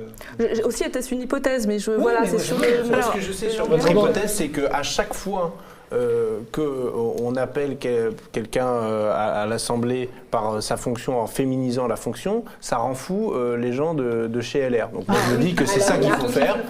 Voilà, je sais pas, j'ai pas d'autre explication, ça me semble être pragmatique et rationnel. Non mais c'est la vérité. Et il y en a un à chaque fois, je sais plus comment il s'appelle chez LR, qui dit Madame le ministre, et à chaque fois on le reprend, on crie non, la ministre, et à chaque fois ça l'énerve, donc on est très heureux, donc je pense qu'il faut continuer dans cette voie-là. Voilà. Non, mais à vrai dire, moi justement, j'étais un peu de votre avis, parce que j'employais un peu obstinément avec cette idée que j'employais le neutre, et je me suis rendu compte que le neutre n'était jamais neutre. Vous croyez qu'il est masculin? Je sais bien, mais c'est pour ça. C'est bien ce que je veux dire. Je me suis rendu compte que le neutre avait un sexe. En réalité, il n'était pas neutre, il était faussement neutre. C'est pour ça que maintenant, je fais systématiquement la féminisation des noms. Un petit mot seulement, si vous me le permettez. Moi, je suis à l'université aussi. Nous avons un titre, nous, à l'école pratique des hautes études, qui est bizarre. On s'appelle directeur d'études. Alors, quand j'étais plus jeune, au début, enfin avant ce mouvement quand même de féminisation, des mots, etc., j'avais honte de mettre directrice d'études. Ça faisait directrice de crèche. Longtemps, j'ai mis si, je l'avoue, parce que c'était mal vu. Alors, tout le monde mettait directeur. Maintenant, il y a des gens qui mettent directeur avec un E. Mais ça s'entend moins. Élégant. Alors pardonnez-moi de revenir aux deux ministres qui sont quand même un petit peu dans la tourmente, mais je voulais avoir votre réaction, Ugo Bernalicis, au propos d'une autre députée de la France Insoumise. Il s'agit de Clémentine Autain, qui a affirmé, je la cite, « Il sera compliqué de mettre en place une politique qui accompagne le mouvement MeToo avec 2 ministres mis en cause ». Qu'est-ce que vous en pensez ? C'est clair que c'est compliqué avec 2 ministres mis en cause, c'est sûr. Ce serait mieux s'ils n'étaient pas mis en cause. Après, il faut aussi regarder une chose, c'est qu'on est encore dans un état de droit et qu'il y a encore, on l'a dit tout à l'heure, la présomption d'innocence, une enquête, etc. Il faut aussi respecter ça, ce qui est jamais évident en politique. Mais sinon, on tombe aussi dans un autre travers. Là, c'est dans une matière qui vient dans le débat. C'est vrai, mais on vous répondra que François Bayrou et les Modem n'ont pas bénéficié de la même magnanimité. Ils ont été évacués très vite. Exactement, donc c'est plutôt à renvoyer au fonctionnement du gouvernement et de la République en marche en disant mais toutes choses étant égales par ailleurs... Les affaires financières seraient plus graves que les affaires d'atteinte sexuelle. Encore une fois, moi la tête peut-être. Je pense que... D'évacuer François Bayrou. De toute façon c'est plus important. C'est peut-être ça. Non mais c'est ça le truc, c'est qu'en réalité, François Bayrou n'a pas été évacué parce qu'il y avait c'était un prétexte à un moment donné, voilà... C'est vous qui le dites. Hein. Non, mais oui, j'en ai la conviction que c'est un prétexte à un moment donné pour se débarrasser de François Bayrou parce que voilà, il a bien servi. Séduit et abandonné. Oui, non, mais ils l'ont bien utilisé et puis fin de l'histoire, quoi. Bon, et par contre là, on voit qu'effectivement, ils campent sur leur position. Ils font pas toutes choses étant égales par ailleurs. C'est ça qui peut être choquant. Soit on défend l'état de droit et la présomption d'innocence, et on dit il y a une justice, etc. et ça doit suivre son cours et à ce moment-là c'est pour tout le monde. Soit c'est une autre règle et on l'applique aussi la même pour tout le monde. Donc il y a un problème d'égalité de traitement au sein du gouvernement, très clairement. On appelle l'arbitraire quand on n'applique pas les mêmes règles aux mêmes personnes. Oui, mais peut-être que dans la tête des politiciens, finalement, une violence sexuelle, c'est plus banal. Enfin, on ne va pas s'attarder sur ça. C'est pas aussi important. Je crois pas. Franchement, je crois pas. Oh, c'est pour sans tomber dans le tribunal. C'est aussi important, mais non, je n'ai pas dit ça. Non, mais je dis c'était l'ironie. J'ai pas dit pour vous. J'ai dit, mais il y a une banalisation quand même. Pourquoi Cahuzac a quand même eu des problèmes? Les problèmes d'argent seraient plus importants que les dérives sexuelles. Mais il ne faut pas tomber non plus dans le tribunal des rumeurs. C'est le danger. Alors, je vous propose de passer à la 4e et dernière partie de cette émission. Elle est assez copieuse et nous allons accueillir un autre journaliste du média. Quelles traces laisseront le mouvement MeToo et sa déclinaison française, balance ton porc, dans notre société?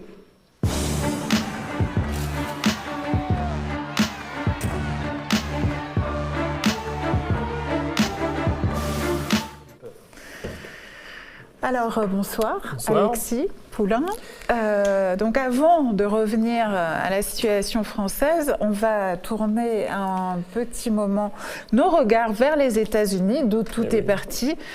Et j'aimerais te demander, Alexis, puisque tu as regardé pour nous la presse états-unienne, est-ce que d'autres noms sont sortis? Où en est le mouvement MeToo? Est-ce qu'une législation est, comme en France, en cours d'élaboration. Qu'est-ce qui se passe ? Alors oui, le mouvement MeToo, on s'en rappelle, surtout par la figure emblématique qui est tombée, c'était Weinstein. Harvey Weinstein, on le sait, il est tombé, il y a eu les révélations de Rose McDonald, le New York Times, et puis Alyssa Milano qui a dit, voilà, si vous avez aussi été victime de violence, vous mettez le hashtag MeToo, et donc on a dit, voilà, le mouvement MeToo a été lancé. Moi, quand je me suis renseigné sur ce mouvement, il y a un truc qui m'a choqué, en fait, c'est que le mouvement MeToo, il date de 2007, il a 11 ans, il a été fondé par une activiste afro-américaine qui s'appelle Tarana Burke, et qui était monitrice dans une colonie de vacances pour des petites filles afro-américaines, et qui a reçu le témoignage d'une petite fille qui est venue la voir dans la tente, et qui a raconté les horreurs qu'elle subissait par le beau-père, l'ami de sa mère. Et elle s'est trouvée désemparée, elle était incapable de lui répondre, elle a dit « je vais te demander d'aller voir une conseillère qui saura mieux répondre que toi ». Et puis elle a vu cette petite fille se fermer, remettre son masque, remettre son armure et partir dans le monde. Elle a dit « mais j'aurais pas dû dire ça, j'aurais dû dire moi aussi », parce qu'elle avait été victime, elle aussi, de violence. Et ce mouvement MeToo, elle a voulu, donc Tarana Burke, et non pas les actrices, tout le glitz. C'est un épisode qu'on ignore généralement complètement. Oui, on en parle peu. Donc il y a John Lennon qui chantait une chanson qui disait « Woman is the nigger of the world ». C'est bien la preuve que ce mouvement MeToo nous a intéressés au niveau international quand il a touché le monde du showbiz. Tarana Burke, quand elle monte ce mouvement, elle parle de résilience, elle parle de faire une chaîne d'union entre toutes les victimes de violences sexuelles, les survivantes, comme elle les appelle. Et le but, c'était pas de faire un hashtag jetable. Les hashtags jetables, il y en a plein. On se rappelle de Bring Back Our Girls, par exemple, avec Michelle Obama, pour ces étudiantes qui ont été enlevées par la secte Boko Haram. Elles sont toujours en détention. On les a oubliées en cette journée des droits des femmes, peut-être qu'il faudrait le rappeler. Donc, elle voulait que ce soit un mouvement qui continue et qui aille beaucoup plus loin. Alors, c'est le cas, ça l'a été. Time a même fait une couverture sur les lanceurs d'alerte, sur ceux qui ont lancé le mouvement MeToo, et devinez quoi, Tarana Burke n'était pas sur la couverture. Il y avait Taylor Swift, il y avait, j'ai les noms, il y avait Ashley Judd, une actrice, il y avait Adama Iwu, qui est une lobbyiste de Washington, il y avait Isabelle Pasquale, qui est une travailleuse agricole, et puis une ancienne ingénieure de Uber, Suzanne Fowler, et un bras caché qui n'était pas Tarana Burke, qui était une infirmière, pour dire qu'il y a plein d'anonymes. Alors, ça a été un scandale, notamment relevé par la presse afro-américaine. Et pour se rattraper, la mairie de New York a invité Tarana Burke à lancer le feu d'artifice sur Times Square pour le 1er janvier. Et depuis, on la voit un peu plus. Elle commence à prendre davantage la parole. Et on commence, et j'aimerais que, quand on parle de ce mouvement, on parle d'abord de Tarana, et qu'on ait aussi cette conscience de classe, qui est le fait que ce mouvement MeToo, quand il a été à propos des petites filles noires qui étaient violées dans les ghettos, il a intéressé personne à part la communauté afro-américaine. Et ça a desservi le mouvement au niveau international, parce que quand on a un mouvement qui vient des États-Unis, qui est porté par des stars d'Hollywood, ça n'a pas la même résonance ni en Inde, ni en Afrique, ni ailleurs, que si c'était porté par un mouvement effectivement grassroots qui vient d'ailleurs. Donc ça, ça a été un choc. Et n'oublions pas que ces mouvements-là, c'est pas des petits rubans, c'est pas des couleurs, c'est pas des petits drapeaux, c'est pas des hashtags. Derrière, c'est des violences qui touchent pas les stars. On s'en fout en fait de savoir que c'est un gros mogul d'Hollywood, que c'est un grand patron, etc. Ces violences-là, elles sont invisibles pour la plupart des femmes.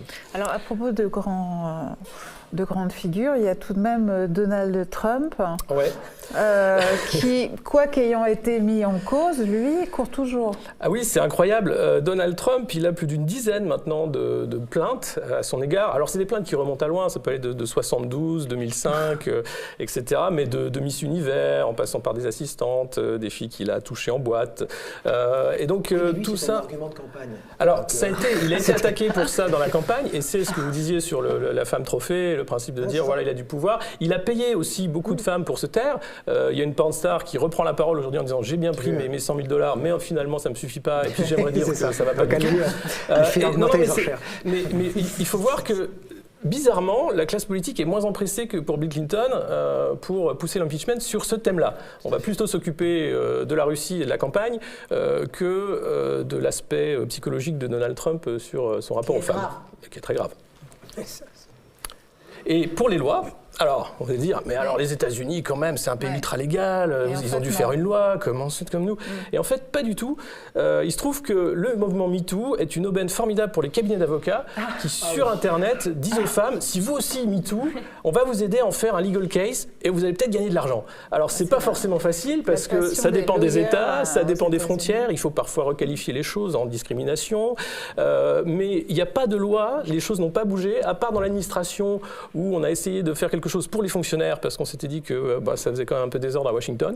Mais il n'y a pas de grande loi qui est en préparation en ce moment aux États-Unis. Et c'est surtout, comme toujours, avec cette société extrêmement légalisée, les avocats qui prennent le dessus et qui essayent d'être des conseils des femmes victimes de violences. Merci beaucoup, Alexis. Merci. Vous voulez que je reste Comme vous voulez, vous êtes chez vous. Ouais, on peut parler débat si vous avez des questions. On revient peut-être à la situation française. Je vais citer un extrait de votre livre, Raphaël Lieuget, justement parce que vous montrez bien la différence entre notre situation et ce qu'on voit quand même au niveau international. Vous dites, en Grande-Bretagne, des ministres et des parlementaires démissionnent. Aux États-Unis, des hommes d'affaires, des présentateurs, des vedettes de télé ont été mis à la porte. En France, rien ou si peu. Et effectivement, vous dites qu'on a cherché en France à cantonner cette affaire-là à une affaire de musulmans, d'Américains, mais quelque chose qui finalement ne nous concernerait pas tant que ça. Et effectivement, le déclenchement de l'affaire Tariq Ramadan, accusé de viol, a été manifestement une façon d'échapper à la question qui était posée.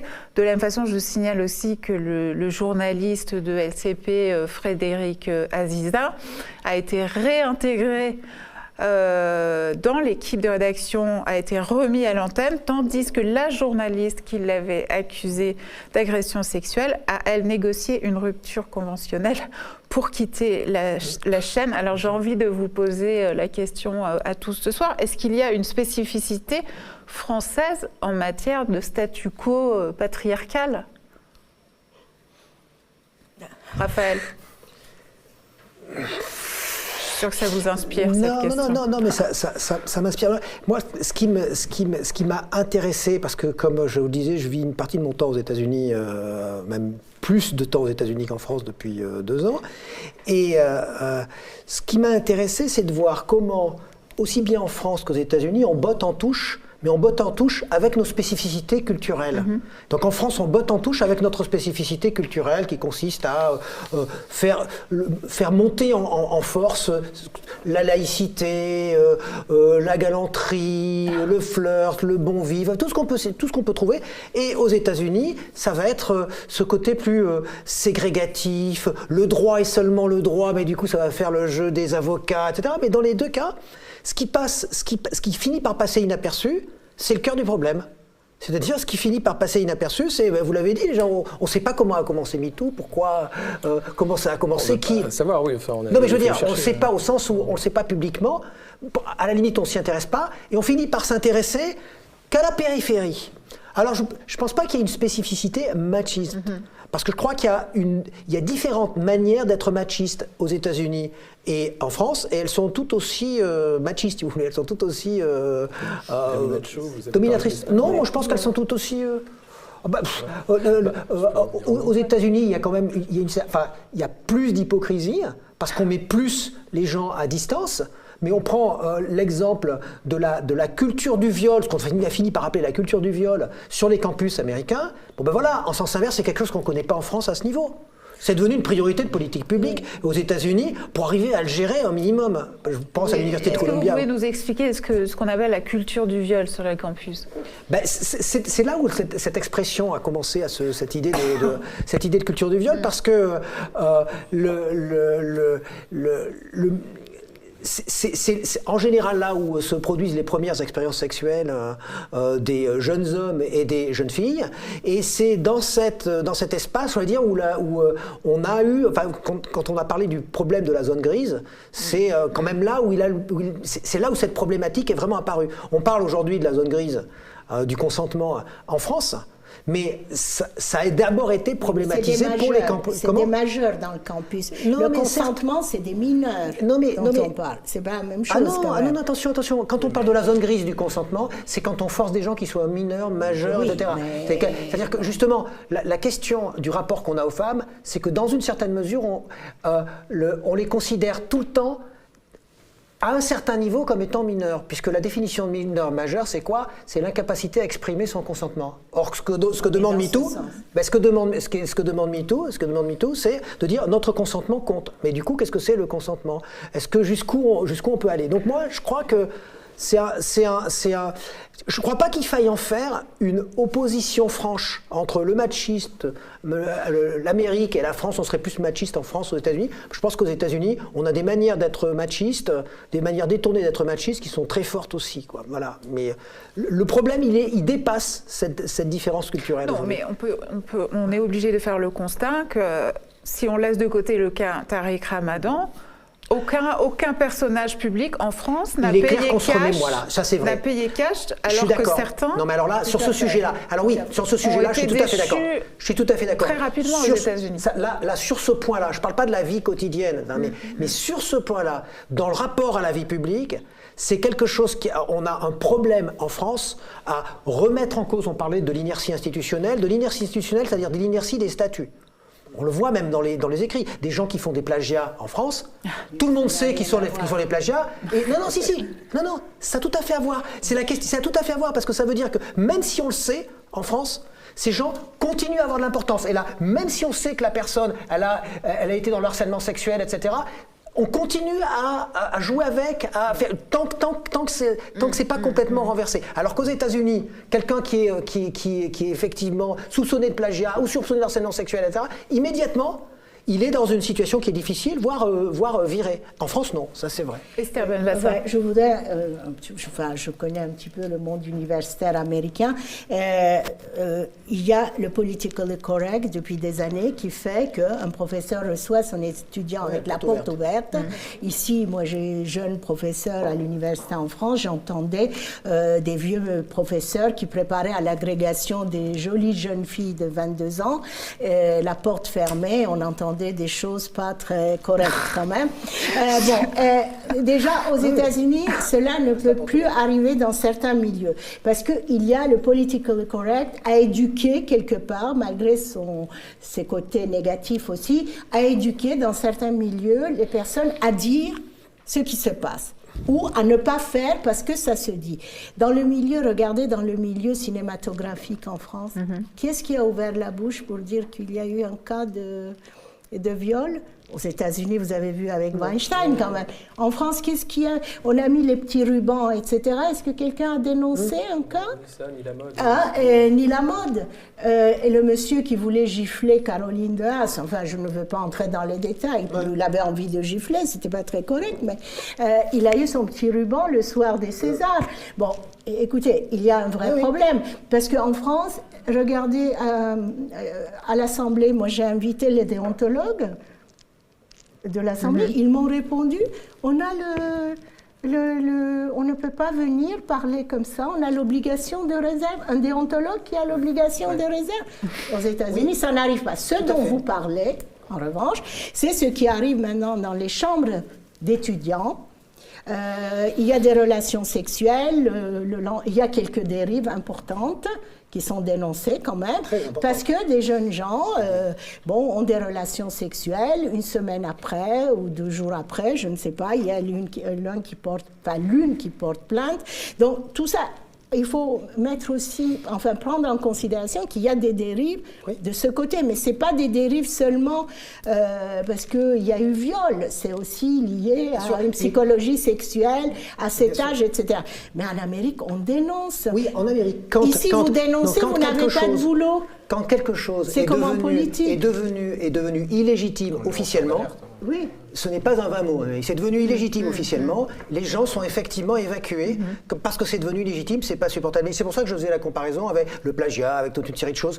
Et à partir du moment où le harcèlement sexuel c'est devenu illégitime, l'accusation de harcèlement sexuel vous évacue immédiatement de la scène. Alors qu'en France, même si c'est devenu officiellement illégitime, on négocie quand même avec la personne. C'est ça, je dirais, la différence. La personne qui se plaint n'a pas de travail. Marianne, vous voulez réagir? J'aimerais bien faire juste un petit pas de côté et retourner dans l'intimité des femmes et dans la manière dont elles apprennent à considérer leur corps et leur sexualité.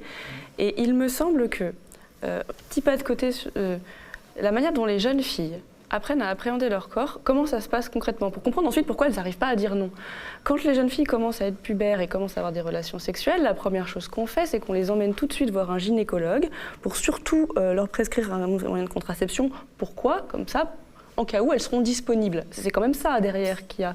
Et donc, il y a cette idée que la manière dont les jeunes filles sont éduquées, elles sont éduquées à se rendre physiquement disponible au désir des hommes. Donc on suppose que la disponibilité, c'est aussi une façon ça, de les protéger. Bien sûr, mais dans l'inconscient, la manière dont on parlait de corps, on parlait de pouvoir. Moi, je veux parler de biopouvoir, c'est-à-dire c'est ce concept théorisé par Foucault qui montre comment le savoir couplé au pouvoir produit des comportements à même les corps. Et bien du coup, quand on met une jeune fille, je fais un petit pas de côté, mais je vais revenir aux questions de MeToo.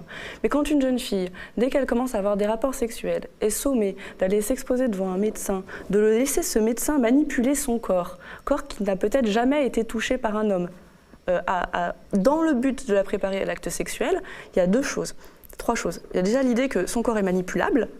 Donc déjà dans la relation médicale, elle apprend à serrer les dents. Deuxièmement, il y a l'idée que son corps est quelque chose dont elle doit se méfier, donc elle n'apprend pas à l'aimer. Troisièmement, il y a l'idée qu'effectivement, elle doit être disponible, et donc le consentement, en fait, on devrait apprendre à dire non. Comme si, a priori, on disait oui, on était disponible sur le marché sexuel, et puis que si ça va trop loin, on dit non. Alors que peut-être qu'il faudrait apprendre à dire oui.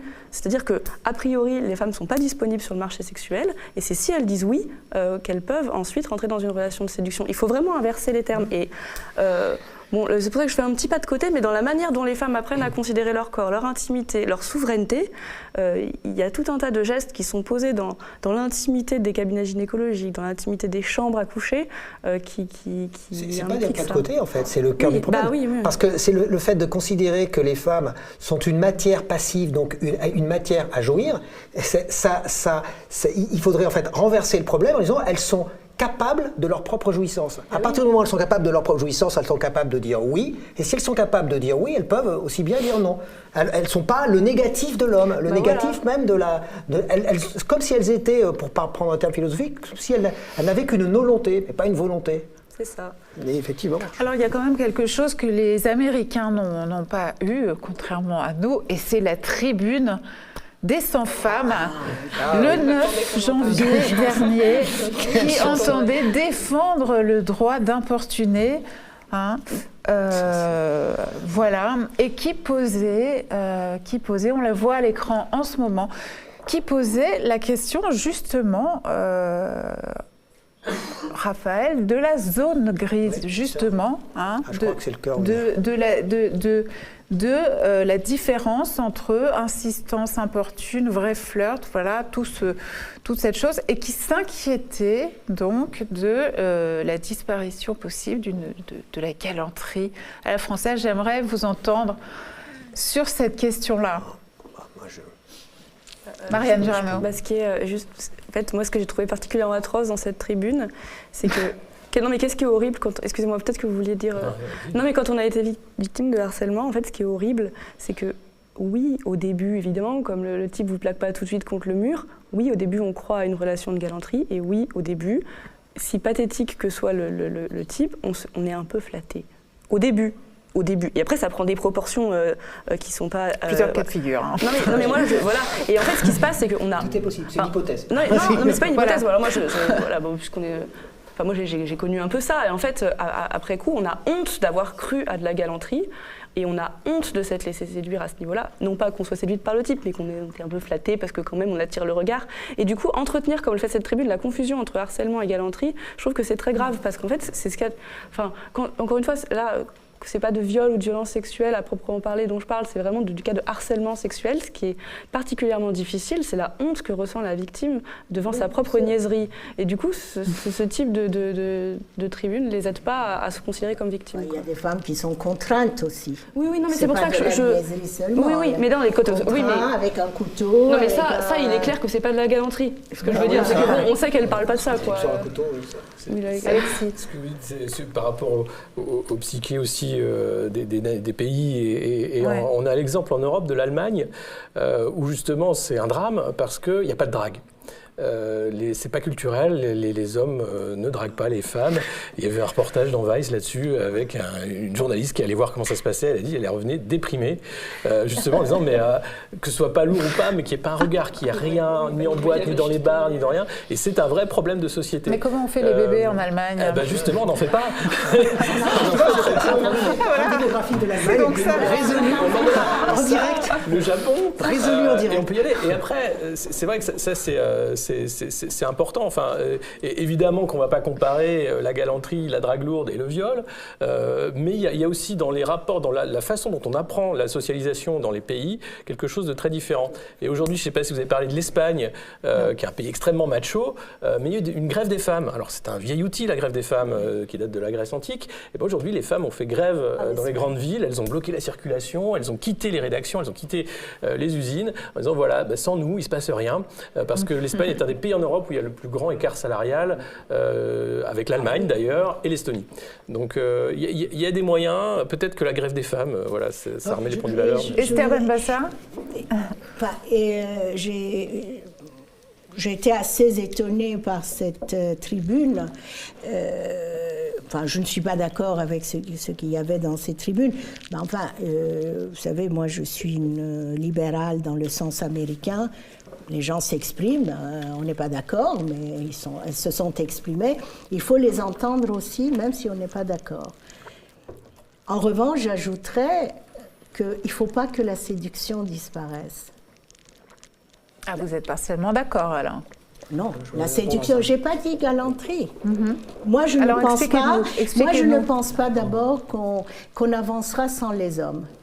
Il faut qu'il y ait une révolution, entre guillemets, je ne crois plus à la révolution, mais un changement aussi chez les hommes. Nous ferons ensemble, et dans les familles aussi, dès notre jeune âge, il faut, frères et sœurs, etc., comprendre, apprendre à respecter nos différences et en même temps évoluer dans une société où on ne va pas faire la séparation entre les hommes et les femmes. Là, si on continue à ne pas faire attention, on reviendra à certaines périodes en Amérique où, disons, même la séduction était mal vue. Moi, je ne suis pas contre la séduction, je ne suis pas contre les hommes, moi. Moi, je suis pour respecter mon corps, qu'on me respecte, avoir les mêmes fonctions que les hommes, avoir le même salaire à compétences égales, mais il faut donner un coup de pouce pour cela, comme on a fait en Amérique. La discrimination positive, c'était pas que pour les Noirs et les Asiatiques, etc., c'était pour les hommes et les femmes. On préférait à compétences égales recruter des femmes, c'était sur les annonces. Mais là, si on exclut les hommes de notre combat, je crois pas qu'on ira loin. Et je suis pour que la séduction reste. Et je dis que la séduction, c'est pas la galanterie. Enfin, je sais pas, si je vois un homme qui me plaît, je lui fais un sourire, je lui mets pas la main sur les fesses, je sais pas moi. Mais il faut qu'il y ait la séduction. A priori, la galanterie, c'est pas non plus la main aux fesses. Hein. Non, mais enfin, ça finit comme ça souvent. Ah ben... Bon, mais la séduction est primordiale dans les relations amoureuses, que ce soit du même sexe ou de sexe différent. On va pas non plus il y a des discours, je lis des discours qui vont un peu dans ce sens. Et je trouve que l'objectif, ce n'est pas de supprimer la séduction. Il me regarde, il n'est pas d'accord avec moi. Non, je suis d'accord. Et la séduction, c'est important dans la façon dont on est les uns aux autres. Enfin, un bébé, il ne survit pas sans séduction. Non. Même dans les relations amicales, la séduction... Je veux dire quand même quelque chose, justement, parce que ça me paraît fondamental, ce qui a été dit sur deux plans. Le premier plan, dans la tribune, elles ont été tout à fait à découvert sur un point avec lequel, enfin, moi, je ne suis pas du tout d'accord, et je pense que la plupart d'entre vous ne seront pas d'accord, c'est le droit d'importuner. Parce que là, on parle pas de séduction, parce que importuner, c'est très exactement le contraire de la séduction, et c'est le fait de nier même le désir de l'autre, la volonté de l'autre et son consentement. Le flirt, la drague, la séduction, enfin tout ce qui peut tourner autour de ça, c'est au contraire, on pourrait dire, l'art du consentement et le désir du consentement de l'autre, ce qui est quand même très exactement le contraire. Voilà, et la recherche du consentement. Donc déjà, là on a tout fou. Mais deuxièmement, il y a autre chose. C'est qu'il y a des choses qui peuvent être intéressantes, avec lesquelles on peut être d'accord dans cette tribune. Mais encore une fois, c'est complètement hors sujet. C'est-à-dire que MeToo ne parle pas du tout de ça, du tout. C'est-à-dire que MeToo n'est pas contre la séduction. Les 5 millions de femmes qui s'expriment, elles ne sont pas contre la séduction, elles sont pour pouvoir dire oui. Elles disent, nous voulons pouvoir dire non, parce qu'avant tout, nous voulons pouvoir dire oui. Mais c'est pour ça que je parle des 5 manières de parler d'autre chose, de détourner le problème. Dès le début de ce mouvement, on a commencé à parler d'autre chose. Étant donné, c'est un problème de séduction, c'est un problème de ceci, de cela, etc. Et elles ne disent pas qu'elles ne veulent pas le faire avec les hommes, elles ne disent même pas que ce n'est pas un mouvement qui, nulle part, on est en train de le regarder, le détail avec mes étudiants, au-delà de l'aspect plus philosophique et social, on compare autant bien MeToo, etc. Vous prenez une semaine non-stop, vous regardez les tweets, il n'y a pas de dénonciation de nom. Il n'y en a pas quasiment. Sur 5 millions, il n'y a même pas 0,1%. Non, mais même pas 0. Mais justement, pourquoi? Parce que personne ne le lit. C'est-à-dire que tout le monde est supposé savoir ce qui se dit, mais on ne prend pas la peine d'aller le voir, ce qui fait qu'on ne sait qu'une chose, ce que les médias, et pas le média bien sûr, mais ce que les médias au pluriel, en disent en permanence, justement les stars et tel est dénoncé, etc. Mais le fond du cœur du problème, c'est presque pas comme si tout le monde s'en foutait. C'est que ça fait tellement mal, c'est tellement le cœur du problème qu'on parle d'autre chose. Et donc il ne faut pas faire ce jeu. De quoi parle-t-on, cher Raphaël? Dis-nous. C'est joli. Mais je suis terriblement d'accord avec ce qu'il vient de dire. C'est ça qui m'a surpris dans cette tribune, c'est son incapacité à comprendre ce qui se passe, quoi. Être complètement hors sujet, à côté de ses pompes, à côté de le... Enfin, voilà, moi j'ai pas compris cette tribune, ce que ça venait faire là, comme ça. Qu'est-ce que c'est que ce truc? Elles n'ont pas regardé, elles savent pas. Mais non, je pense qu'effectivement, elles n'ont pas regardé, elles ne savent pas. Ils ont donné leur avis, ils n'ont pas jugé, ils ont donné leur avis. C'est pour ça que bon, leur avis doit être entendu. D'ailleurs, la tribune a été lue, entendue, commentée, etc. Mais c'est vrai qu'il ne faudrait pas qu'à chaque fois, ce genre de tribune ou qui ont leur légitimité viennent détourner du sujet central, quoi. Voilà. Et on en revient encore une fois sur tout ce qu'on a dit sur ce plateau, sur quelles sont les mesures, à un moment donné, concrètes, qui pourraient aider à essayer d'avancer sur cette thématique, pas la régler définitivement. Vous avez dit souveraineté, c'est souveraineté sur le corps, c'est ça exactement le cœur du débat, et on parle d'autre chose. Cette émission touche à sa fin. Je voudrais vous entendre au sujet d'une réflexion un peu triste, faite très récemment par une journaliste spécialiste des questions féministes qui s'appelle Titiou Lecoq, qui dans une tribune parue chez nos confrères de Slate, a considéré il y a peu que le mouvement avait été, je la cite, enterré. Elle dit que les détracteurs de MeToo ont réussi cela grâce à un magnifique tour de passe-passe qui a consisté à se déplacer sur le terrain des questions judiciaires en évoquant la présomption d'innocence et sur le terrain moral en dénonçant le puritanisme. Qu'est-ce que vous en pensez tous? Et est-ce que vous êtes moins pessimiste qu'elle? Moi, je suis vraiment moins pessimiste. Alors, je ne sais pas si c'est parce que je suis peut-être un peu plus jeune, mais de ce que je ressens dans la société, dans les discussions que je peux avoir, c'est que les choses progressent. Et quand je disais tout à l'heure que c'est à un moment donné, le hashtag Balance ton porc ou MeToo et surtout Balance ton porc en France, il ne peut être la face émergée de l'iceberg à un moment parce qu'il y a l'iceberg en dessous, quoi. Parce qu'il y a cette trame de fond qui dit qu'aujourd'hui, la légitimité que veut porter tout le monde, que peut porter tout le monde dans un débat, c'est l'égalité, quoi. Et toute personne qui tient une position contraire est très vite minorisée dans n'importe quel débat, repas de famille ou je sais pas quoi, ou truc entre amis. Donc, de toute façon, je pense qu'à la fin, c'est ça qui gagnera, quoi, l'égalité. Après, il faut effectivement qu'on continue de batailler pour, et comme toute bataille, s'il n'y a pas de combattants pour se battre, à la fin, il ne faut pas s'étonner de l'avoir perdu, quoi. Donc c'est pour ça que c'est pas parce qu'il y a un plan de 50 mesures, etc., qu'il faut dire ah ça y est, c'est bon, passons à un autre sujet. Et en plus, quand on gratte, on voit effectivement qu'il y a plein d'autres choses à faire. Et voilà, moi aujourd'hui, je suis allé à la maison d'arrêt pour femmes de Fleury-Mérogis parce que je me suis dit tiens, il y a peut-être un endroit où les droits des femmes, ça peut aussi prendre une dimension un peu particulière. Et on voit que dans l'univers carcéral, il y a aussi des marges de progrès dans tout ça. Faut savoir que pour les cantines, par exemple, pour les femmes, en fait, ce sont les mêmes cantines que pour les hommes. Il y a juste les protections hygiéniques qui sont en plus, quand même, ils ont quand même pensé à ça, c'est sympa. Mais pour plein d'objets du quotidien, vous n'avez pas un certain nombre d'objets parce que ce sont les cantines hommes. Les marchés publics ont été passés pour les hommes parce que la population carcérale est très majoritairement composée d'hommes à 97%. Elle mange aussi mal que les hommes. Ça c'est égalité. Mais c'est voilà, sur les choix de magazines par exemple, pour avoir des magazines, il y a pas de magazines, il y a que des magazines sur des trucs genrés hommes. Donc voilà, vous avez des trucs de football, etc. Voilà. Il y a des femmes qui qui aime le football, je suis allé voir un match de rugby féminin il y a 2 semaines et c'est pas de problème avec ça, mais à un moment donné, c'est aussi ça en prison. La formation qu'on propose aussi en général, elles sont genrées. On va proposer aux femmes en prison de faire de la coiffure, de faire du tricot, etc. Bon, voilà. De la couture. Pour ça, ils prennent en compte la différence sexuelle. Là, pour le coup, ils prennent en compte. Donc il y a encore plein de choses à faire avancer.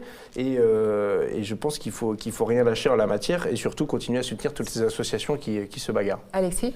Mais ça avance notamment au niveau de la police sur l'accueil des plaintes de victimes, où on a justement recruté davantage de personnel féminin, où on a fait attention à l'aspect psychologique du dépôt de plainte, parce que ça a été une des grandes critiques en disant on ne peut pas le sortir parce qu'on va se moquer de nous, que ça va être un combat. Donc effectivement ça avance à petits pas, mais je pense que, moi je suis assez optimiste sur le mouvement. Il y a une libération de parole, il y a les institutions qui bougent, alors à leur vitesse, et puis il y a quand même tout un mouvement d'associations qui se mettent en place où on va savoir qui aller voir et pas se sentir seul. Et je pense qu'il est là la réussite du mouvement MeToo. C'est liberté, égalité, sororité, et c'est de dire, voilà, vous n'êtes pas seul, et venez, il y a un guichet qui n'est pas forcément l'État, qui n'est pas forcément l'institution, mais cette parole libérée, elle ne va pas s'arrêter. Liberté, égalité, sororité, je crois que tu as trouvé le mot de la fin. Merci beaucoup, merci à tous. Je rappelle le titre de votre livre sorti aujourd'hui, Raphaël Liogier, Descente au cœur du mal, de quoi MeToo est-il le nom? Et puis le livre de Marianne Durano, Mon corps ne vous appartient pas, chez Albin Michel. Merci à tous et à bientôt pour un nouveau live vraiment politique.